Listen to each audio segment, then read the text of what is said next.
ইয়াকুব আলাইহিস সালাম তার মৃত্যুর সময় জিজ্ঞেস করেছিলেন, ও আমার সন্তানেরা, আমার মৃত্যুর পরে তোমরা কার ইবাদত করবে, তার কার গোলামি করবে? তারা জবাব দিলেন, ক্বালু না'বুদু ইলাহাকা ওয়া ইলাহা আবাইকা ইব্রাহিম ওয়া ইসমাঈল ওয়া ইসহাক ইলাহা ওয়াহিদান ওয়া নাহনু লাহু মুসলিমুন। নিঃসন্দেহে আমরা ইবাদত করব, গোলামি করব আপনার রবের, আপনার পিতার রবের, এবং আল্লাহর ইবাদত করব। আপনিও আপনার পূর্বপুরুষ ইব্রাহিম ইসমাইল যে আল্লাহকে ইবাদত করেছে, সে আল্লাহ পাকের ইবাদত আমরা করব এবং তার অনুগত হয়ে থাকব। সম্রাট শাহজাহানের সময় এক ফকির ভিক্ষা করে বেড়াতো। 70-80 বছর বয়স হয়ে গিয়েছে। এক লোক বলছে, সারা জীবন তো তোমার ছোটবেলা থেকে ভিক্ষা করতে দেখলাম। সে বলল, মানুষের দেয় তো 2 পয়সা 1 পয়সা, ভিক্ষা ছাড়া করবোটা কি? লোকটি বলল, তোমার একটা পরামর্শ দেই, একদিন সম্রাটের কাছে গিয়ে যে দেখো, একবারে যা দেবে খাইয়া কুলাইতে পারবে না। সম্রাট শাহজাহান কোথায় আছে এখন? দেখো গিয়া মসজিদে আছে। লোকটি মসজিদের বাইরে গিয়ে দেখে সম্রাট একা হাত তুলে বসে আছে, চোখ থেকে পানি পড়তেছে দর দর করে, দাড়ি ভিজে জামায় পড়তেছে, বহুক্ষণ দাঁড়িয়ে আছে। এরপরে সম্রাট তার মুনাজাত শেষ করে বেরিয়ে আসছেন। ফকিরের সঙ্গে দেখা। ফকির বলল, আসসালামু আলাইকুম। তিনি বললেন, ওয়ালাইকুম আসসালাম ওয়া রাহমাতুল্লাহ। ফকির রওনা করেছে। বাদশা বলছে, তুমি তো একজন ভিক্ষুক মানুষ বলি মনে হয়, আমার কাছে তো কেউ কিছু না চাইয়া যায় না, তুমি যে কিছু না চেয়েই চলে যাচ্ছ। ভিক্ষুক বলছে, জাহাপানা, সত্যি কিছু চাইতে এসেছিলাম আপনার কাছে, কিন্তু আপনার অবস্থা দেখে আমার জ্ঞানের চোখ খুলে গেছে। আমি দেখতে পেলাম, আমি যে সম্রাটের কাছে ভিক্ষা চাইতে আসলাম, আমি তো শুধু তাকায় আছি, আমি তো কান্দি না, বরং আমি যার কাছে চাইতে এসেছি তিনি আমার চাইতে আরো নগণ্য ভিক্ষুকের মতো হয়ে কার কাছে যেন হাত পেতে চোখের পানি ফেলে কান্দে। মনে মনে ভাবলাম, সম্রাট কান্দে যে সম্রাটের কাছে, ওই আল্লাহ সারা জীবনে কারো কাছে কিছু চাইব না। আল্লাহর কাছে চাওয়ার অভ্যাস করুন, তিনি দিতে পারেন, সবকিছু তার আছে। এই বিশ্বাস মনের ভিতরে জমাতে হবে, তাহলেই সত্যিকারের মুসলমান আমরা হব। আল্লাহ পাক সত্যিকারের গোলাম আমাদেরকে বানাবেন। আমরা বলি আমিন। জান্নাতের মধ্যে একটি প্রবাহমান ঝর্ণা আছে, আল্লাহর বান্দারা সেখান থেকে পান করতে পারবে। সেই ঝর্ণা থেকে তৃষ্ণা নিবারণ করবে এবং নিজেদের ইচ্ছে মতো তারা এই ঝর্ণার শাখা প্রশাখা নিজেদের এরিয়া পর্যন্ত নিয়ে যেতে পারবে। এমন একটা ঝর্ণা থাকবে যেখানে আল্লাহর বান্দারা, আল্লাহ পাক বলছেন, আইনাই ইয়াশরাবু বিহা ইবাদুল্লাহ, আল্লাহর বান্দারা, আল্লাহর গোলামেরা, সেখানে তাদের তৃষ্ণা মিটাবে এমন ঝর্ণা আছে। ওই ঝর্ণার কাছে যাওয়ার দরকার নাই, তাদের ইঙ্গিতে ইচ্ছা অনুযায়ী তাদের ঘরের দরজা পর্যন্ত যেখানে খুশি সেখানের শাখা প্রশাখা প্রবাহিত করে নিতে তারা সক্ষম হবে। মুমিন বান্দার গুনাবলী বলতে গিয়ে, মুমিন বান্দার গুনাবলী বর্ণনা করতে গিয়ে আল্লাহ রাব্বুল আলামিন বলেছেন, ওয়া ইবাদুর রাহমানিল্লাযীনা ইয়ামশুনা আলাল আরদি হাওনা। রহমানের বান্দা হলো তারা যারা জমিনের উপরে চলাফেরা করার সময় বিনয়ের সাথে চলাফেরা করে, তারা হচ্ছে রহমানের বান্দা। কার বান্দা? রহমানের বান্দা। আদর করে আল্লাহ বলছেন বান্দা, গোলাম। শয়তান নিজে অভিশপ্ত হওয়ার পর এর প্রতিশোধ নেওয়ার জন্যে আল্লাহ পাকের দরবারে বলেছিল, আয় আল্লাহ, তোমার যেই বান্দাগুলির কারণে, তোমার যেই বান্দার কারণে আমার ইবাদতগুলি নষ্ট হয়ে গেল, আমি অভিশপ্ত হয়ে গেলাম, ওই বান্দাগুলিকে লোভ দেখিয়ে আমি যেমনে পারি সবগুলিকে আমি গোমরাহ করে দেব, পথভ্রষ্ট করে দেব। আল্লাহ পাকের জবাবে বললেন, ইন্না ইবাদি লাইসা লাকা আলাইহিম সুলতান ইল্লা মান ইত্তাবাকা মিনাল গাওয়িন। আমার বান্দাদের উপরে তোমার কোনো কর্তৃত্ব নাই। আমার বান্দা আদর করে আল্লাহ পাক বলছেন আমার বান্দাদের উপরে তোমার কোনো কর্তৃত্ব নাই। তবে হ্যাঁ, যারা তোমার কথা মান্য করবে তারা অবশ্যই গোমরাহ হয়ে যাবে, পথভ্রষ্ট হয়ে যাবে। কিন্তু আমার সত্যিকারের বান্দা যারা, তাদের উপরে তুমি গোমরাহি, তাদেরকে তুমি পথভ্রষ্ট করতে পারবে না, তাদের উপরে তোমার কোনো কর্তৃত্ব নাই।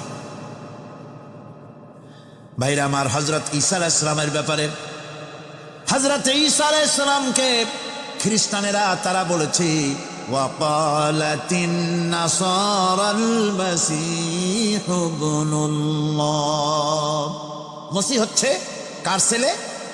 নাউযুবিল্লাহ, বলেন সবাই নাউযুবিল্লাহ। তাকে যখন আল্লাহর ছেলে বলা হলো, আল্লাহর পুত্র বলা হলো, রব্বুল আলামিন তার জবাবে বললেন ইন হুয়া ইল্লা আবদুন আনআমনা আলাইহি, তিনি তো একজন বান্দা, তিনি আমার বান্দা ছাড়া আর কিছুই নন, আমি তার প্রতি অনুগ্রহ করেছি। বান্দা, আমার বান্দা। আল্লাহ পাকের বান্দা হওয়ার ব্যাপারে কোন মানুষের লজ্জা থাকার কথা নয়। এমনকি আল্লাহ পাক ঈসা আলাইহিস সালাম সম্পর্কে বলছেন লা ইয়াস্তানকিফাল মাসীহু আইয়াকুনা আবদান লিল্লাহি ওয়ালাল মালাইকাতুল মুকাররাবুন। মসিহ আল্লাহর বান্দা, তাতে কখনো বিন্দুমাত্র লজ্জা তিনি পোষণ করেন নাই যে আমি আল্লাহর বান্দা, আল্লাহর গোলাম। এটা একটা কথা হইল? এরকম লজ্জা তিনি পোষণ করেনি। এমনকি তার নিকটবর্তী ফেরেশতা যারা, তারাও আল্লাহর বান্দা গোলাম হওয়ার জন্য তাদের ভিতরে কোনো লজ্জা নাই। যারা নাকি আল্লাহর গোলাম, এই ব্যাপারে যাদের মধ্যে লজ্জার সৃষ্টি হয়, আল্লাহর গোলাম এটা কেমন কথা, বান্দা হওয়াটা কেমন কথা। যারা গোলামীকে অস্বীকার করে তাদের সম্পর্কে আল্লাহ পাক বলছেন ওয়া মাইয়াস্তানকিফ আন ইবাদাতিহি ওয়া ইস্তাকবির ফাসায়াহশুরুহুম ইলাইহি জামিআ। কেউ যদি আল্লাহর বন্দেগী করার ব্যাপারে লজ্জা পোষণ করে, যদি লজ্জার কারণ মনে করে, অহংকার করে, গৌরব করে, তাহলে তারা পালাবে কোথায়, যাবে কোথায়? আমি কিয়ামতের দিন সবগুলিকে এক জায়গায় করে ফেলবো। সুতরাং আল্লাহ পাকের গোলামিতে আল্লাহ যে বান্দা বলে যখন ডাকেন, লজ্জার কোনো কারণ নাই। অহংকার যে করবে সে নিজেকে ধ্বংস করবে। আল্লাহ পাক সব নবীদেরকে নিজের বান্দা বলেছেন। নবীরা কি আল্লাহ পাকের বান্দা। হযরত ইউসুফ আলাইহিস সালাম সম্পর্কে আল্লাহ পাক বলছেন কাযালিকা লিনাসরিফা আনহু আস-সুআ ওয়াল ফাহশা ইন্নাহু মিন ইবাদিনাল মুখলাসিন। এরূপই ঘটল যাতে আমি ইউসুফ আলাইহিস সালামকে, আমার বান্দা, তাকে আমি নির্লজ্জতা ইত্যাদি থেকে আমি রক্ষা করেছি। নিশ্চয়ই হযরত ইউসুফ ছিল আল্লাহ পাকের বান্দা, আল্লাহ পাকের আব্দ। রাসূল করিম সাল্লাল্লাহু আলাইহি ওয়াসাল্লাম তিনি হচ্ছেন সর্বশ্রেষ্ঠ আল্লাহর পয়গম্বর। তার থেকে শ্রেষ্ঠ নবী আর কি কেউ আছে? জোরে বলেন, আছে? তার থেকে মাহবুব, তার থেকে শ্রেষ্ঠ আল্লাহর কাছে আর কেউ নেই। সেই নবীকে আল্লাহ রাব্বুল আলামিন কোরআনে কারীমের ভিতরে তাকে আব্দ বলেছেন। কি বলেছেন? অনেকগুলি আয়াত আছে যে আয়াতের ভিতরে আল্লাহ পাক তার নাম নেন নাই, নবী বলেন নাই, রসুল বলেন নাই, শুধু বলেছেন আব্দ। যেমন ফাআওহা ইলা আবদিহি মা আওহা, অতঃপর তার বান্দার নিকট যা ওহী করার ছিল তা তিনি করলেন। সেই বান্দাকে মুহাম্মদ সাল্লাল্লাহু আলাইহি ওয়াসাল্লাম। অন্য আয়াতে আল্লাহ পাক বলছেন وأنه لما قام عبد الله يدعوه كادوا يكونون عليه لبدا। আর এই আল্লাহর বান্দা যখন নামাজ পড়তে দাঁড়িয়ে গেল, আল্লাহকে ডাকার জন্য যখন দাঁড়ালো, তখন লোকেরা তার উপরে ঝাঁপিয়ে পড়ল। ঝাঁপিয়ে পড়ার জন্য প্রস্তুতি গ্রহণ করলো। এখানে আব্দ বলা হয়েছে কাকে? মুহাম্মদ সাল্লাল্লাহু আলাইহি সাল্লামকে। এভাবে করে অন্য এক আয়াতে আল্লাহ পাক তার হাবিবকে আব বলছেন, বান্দা বলতেছেন, ইন কুনতুম ফি রাইবিম মিম্মা নাযালনা আলা আবদিনা, আমার বান্দার উপরে যে কিতাব নাজিল করেছি তাতে যদি তোমাদের কোনো সন্দেহ হয়, এই যে আমার বান্দার উপরে, ওই বান্দা কে বলেন সবাই? মুহাম্মদ রাসূলুল্লাহ সাল্লাল্লাহু আলাইহি ওয়াসাল্লাম।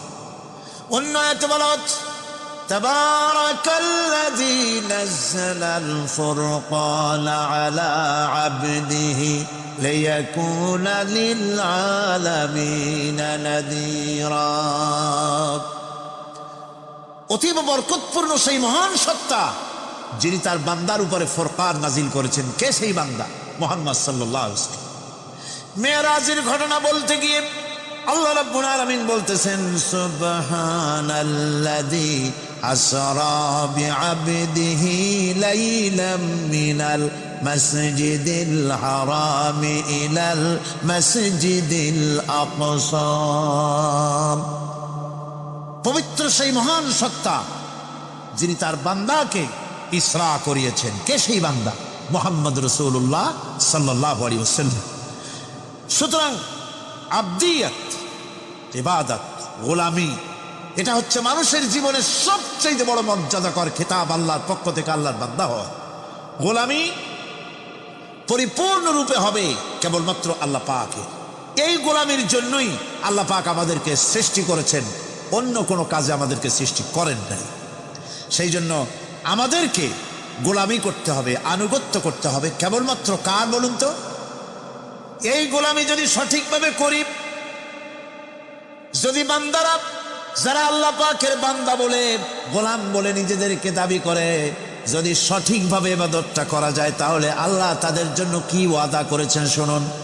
দুনিয়ায় তাদেরকে আল্লাহ পুরস্কার দেবেন, আখেরাতেও দেবেন। এটা বন্ধ করে, দুনিয়া এবং আখেরাতে আল্লাহ পুরস্কার দেবেন। সে পুরস্কারটা কি? দুনিয়ার পুরস্কারটা আগে শোনেন।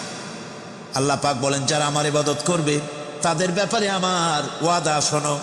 ওয়াদাল্লাহুল্লাযীনা আমানু ওয়া আমিলুস সালিহাতি লায়াস্তাখলিফান্নাহুম ফিল আরদি কামাস্তাখলাফাল্লাযীনা মিন ক্বাবলিহিম। তোমাদের মধ্যে যারা ঈমান এনেছে এবং সৎ কাজ করেছে, আল্লাহ রাব্বুল আলামিন তাদের ব্যাপারে আল্লাহর ওয়াদা হচ্ছে, আল্লাহর প্রতিজ্ঞা হচ্ছে, আল্লাহ ওয়াদা করতেছেন তাদেরকে জমিনের উপরে প্রতিষ্ঠিত করবেন। যেমন করে তোমাদের পূর্বপুরুষদেরকে প্রতিষ্ঠিত করা হয়েছিল, ওইভাবে তোমাদেরকে প্রতিষ্ঠিত করা হবে। সুবহানাল্লাহ। প্রতিষ্ঠিত করা হবে মানে রাষ্ট্র ক্ষমতা দেওয়া হবে। কি দেওয়া হবে? যদি গোলাম হও, যদি কি হও? গোলাম।